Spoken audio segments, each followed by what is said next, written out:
Superintendente Nivaldo Farias é o nosso entrevistado de hoje do Conversa Direta.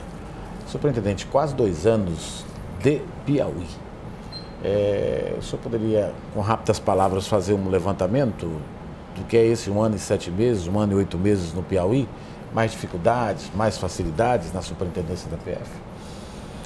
Atualmente nós estamos tendo mais dificuldade do que facilidade, porque combater o crime é uma tarefa que tem um alto grau de dificuldade. Enquanto o criminoso precisa de um local e um determinado momento para cometer o delito, a polícia tem que estar, no estado do Piauí, por exemplo, que tem uma área de 250 mil quilômetros quadrados, a polícia tem que estar naquele local e naquele momento, atenta, portanto, 24 horas para que seu trabalho surta o efeito desejado. Então, combater o crime é uma tarefa difícil, mas sempre muito gratificante.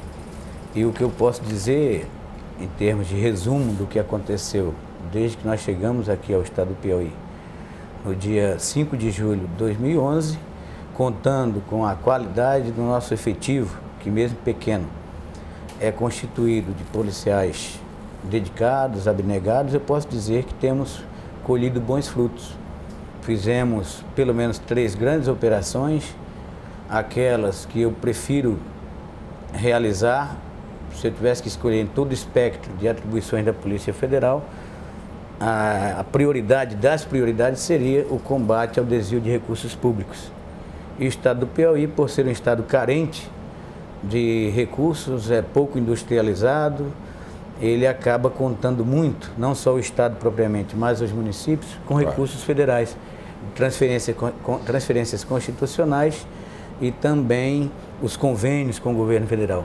E são 2 grandes nichos de atuação de criminosos, verdadeiros criminosos, que na condição de gestores públicos se apoderam desses recursos. O senhor tocou num ponto muito forte, que é o desvio do dinheiro público. Nós dependemos muito dos recursos públicos federais, que arrecadamos muito pouco. A nossa receita, a não ser federal, ela é muito pequena. Dessas operações, existe alguém condenado ou existe possibilidades reais de alguém pagar por isso, devolver o dinheiro público ou pagar, pelo menos, com a retenção de liberdade por desviar esse dinheiro? Na última operação que nós realizamos, a Operação Nosferatu, a Justiça Federal determinou, nós não conseguimos que fosse determinada a prisão das pessoas envolvidas, mas houve bloqueio de bens, de contas bancárias, de forma que já há, por parte do Estado juiz federal, uma grande preocupação, e isso se materializou na decisão, em se evitar que os recursos que foram desviados sejam utilizados pelos criminosos. Então, conseguimos prisões, mas conseguimos também atingir... Essa operação, superintendente, ela se refere a quê, exatamente? A Nosferatu foi desvio de recursos no âmbito da Secretaria de Saúde do Estado do Piauí. Recursos federais que eram repassados para a Secretaria de Saúde e que estavam sendo desviados. E há várias formas de desviar. A principal é o superfaturamento, fraude em licitação. Isso realmente tem acontecido e é fator de grande preocupação para nós da Polícia Federal. Então, nós temos essa preocupação, sabemos que acontece com muita frequência, temos trabalhos em andamento e equipes diuturnamente preocupadas com esse tipo de prática. Esperamos continuar nesse caminho, porque é o caminho correto. É aquele que vai evitar que o dinheiro público seja mal empregado e que o cidadão comum lá da ponta, lá do município mais distante, possa se beneficiar dos recursos encaminhados ao Estado pela União. Nessa operação da saúde, existe perspectiva de alguém pagar com a retenção de liberdade? Porque tem muita gente rica, que a gente sabe, com o dinheiro público, principalmente com o desvio do remédio que não chega para o cidadão que está com mal de Paxson, o atendimento que não chega à pessoa lá no município mais humilde do estado, e a sociedade tem esse anseio. Será que, além de devolver, essas pessoas que são conhecidas como costas largas no nosso estado podem pagar por isso, literalmente? Nós acreditamos, com base em todo o arcabouço de provas que foi constituído, todo o elenco de provas materiais, inclusive, que foram produzidas, nós acreditamos que essas pessoas serão condenadas. Evidentemente que quando a operação termina no âmbito da Polícia Federal e vai para a Justiça, aí passa a interessar a polícia, mas assim, a responsabilidade passa a ser da Justiça Federal, na qual nós acreditamos muito. No estado do Piauí, como em todo o Brasil, mas eu destaco os juízes federais atuantes aqui, né? Há grandes profissionais, isso tem sido demonstrado nas decisões até aqui tomadas pela nossa Justiça. Então nós acreditamos piamente em que haverá eficácia na atuação da Polícia Federal, que será, na nossa visão, corroborada pela Justiça Federal. Superintendente, que nós podemos avaliar, por exemplo, essas pessoas são influentes, elas podem atrapalhar essa investigação, essa parte de materialização da Polícia Federal? Há uma mística, principalmente aqui, e a partir da análise de um histórico do Estado, segundo a qual o poderoso não vai preso, ou segundo a qual o poderoso vai se locupletar e esses recursos não serão resgatados. Nós preferimos acreditar no sistema. No que tange a atuação da Polícia Federal, eu estou aqui há 1 ano e 8 meses, nunca, de forma direta ou indireta, eu fui abordado por alguém, indagado de maneira a acreditar, a imaginar que determinada pessoa estaria querendo interferir no trabalho da polícia. Pode ir para a cadeia algum político com desvio de recursos no Piauí? Em termos de possibilidade, existe a possibilidade. Só que quem determina se prende ou não é a Justiça, a não ser se esse político ou essa autoridade se encontra em flagrante delito, que a polícia pode prender diretamente. Mas como a Constituição diz que ninguém poderá ser preso senão em flagrante delito ou por ordem escrita da autoridade judiciária competente, né, nós só podemos prender se houver cobertura legal e constitucional para fazer isso. Mas nós temos satisfação, eu particularmente tenho uma satisfação especial em prender pessoas com muito poder, porque esse mesmo poder que elas têm no seu cotidiano funcional, ele acaba se transferindo para a questão criminal. Então, o poder ofensivo, a capacidade de ofender a sociedade é bem maior quando essa autoridade pública tem muito poder ordinariamente na sua atividade cotidiana. Então, eu tenho uma satisfação não só funcional, mas, eu confesso ao senhor, pessoal, quando ocorre prisão dessas pessoas. Fora essas operações especiais que o senhor destacou da área da saúde, não tenha dúvida, é muito importante. O senhor deve ter centenas de inquéritos de desvio de recursos públicos que são encaminhados pelos órgãos controladores. Nós temos obras aqui intermináveis como a do Porto de Luiz Correia, que o povo fica se perguntando o que aconteceu lá. Foi falta de recurso ou foi recurso desviado?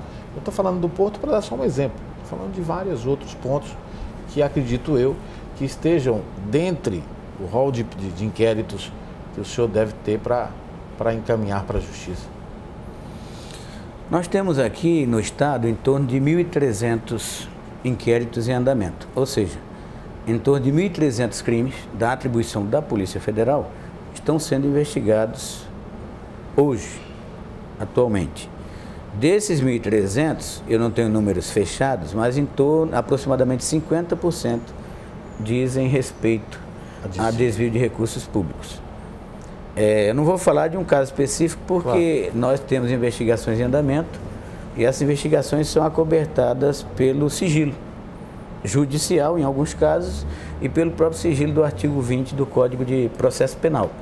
Mas posso dizer ao senhor que há muitas investigações em andamento, a polícia, em que pese ter suas carências, né? Porque a gente vive num país onde há dificuldade, onde há contingenciamento de recursos do orçamento, por força da própria necessidade que o Estado tem, né, de atender a todos os vieses, a todas as vertentes sociais. Mas a Polícia Federal está atenta a isso, Há investimentos também que estão sendo feitos onde não há lastro, preparação para se fazer. O senhor falou do caso do Porto Luiz Correia, é uma obra que é quase secular. Verdade. Que é um grande nicho, um grande ralo de dinheiro público. Então, na minha visão, colocar dinheiro hoje em dia numa obra como no Porto Luiz Correia é jogar dinheiro fora. Por quê? Porque não houve uma estruturação, uma preparação, né, para fazer uma obra dessa envergadura. Ali se trata de está praticamente no delta do Parnaíba, onde se acumulam grandes sedimentos, muitos sedimentos levados pelo rio, mas, ou se faz uma grande preparação do gradiente, do fundo do mar, naquela área, para evitar que esses sedimentos continuem acumulando, ou todo recurso que se colocar ali significa jogar dinheiro fora. Isso tem que ser dito e a Polícia Federal, em algum momento, vai se manifestar a respeito disso. Mas o que eu posso dizer especificamente em relação a essa obra aí, é um grande nicho de desvio, um grande nicho de má utilização do dinheiro público. Bacanas estão envolvidos nesses 50% de desvios públicos? Imagino que sim. Envolve pessoas importantes, normalmente. Principalmente os grandes desvios. Porque como a administração pública ela é estratificada, ela é hierarquizada, então quanto mais poder o cidadão, claro, o servidor tem, mas ele também tem um poder, a ação dele pode ter um poder mais lesivo, porque ele dá as grandes decisões, toma as grandes decisões, né? Então eu garanto ao senhor que os grandes desvios têm grandes personalidades públicas envolvidas. Se depender de nós, da Polícia Federal, especialmente de mim, essas pessoas serão alcançadas. E eu creio também que se depender do Ministério Público e da Justiça Federal, pelo perfil das autoridades atuantes no estado do Piauí, é questão só de tempo. Mais cedo ou mais tarde, essas pessoas terão a resposta ou o castigo do ponto de vista legal a que fazem jus. Todas terão, o senhor nem fique tranquilo, nem se preocupe com isso. E a educação e a nossa saúde tem sido muito lesada por esses guabirus do dinheiro público, superintendente, as investigações que vocês fazem? São duas grandes áreas, eu diria as principais, porque são as que recebem mais recursos federais. Das transferências constitucionais que vão para os municípios, né, o Fundo de Participação dos Municípios e o Fundo de Participação dos Estados, e o grande leque, né, rol de convênios feitos entre esses entes federativos, municípios e o Estado, com a União, diz respeito exatamente às áreas de saúde e educação. Também vem recursos para turismo, para a área de segurança e outras, mas principalmente para a saúde e para a educação. E veja que são áreas carentes e primordiais para que o cidadão se sinta minimamente confortável, sobreviva, mas infelizmente são áreas onde esses maus gestores têm atuado e com bastante força, né? Então nós temos aqui uma grande quantidade de procedimentos que tratam exatamente disso, os convênios com a saúde e com a educação, basicamente.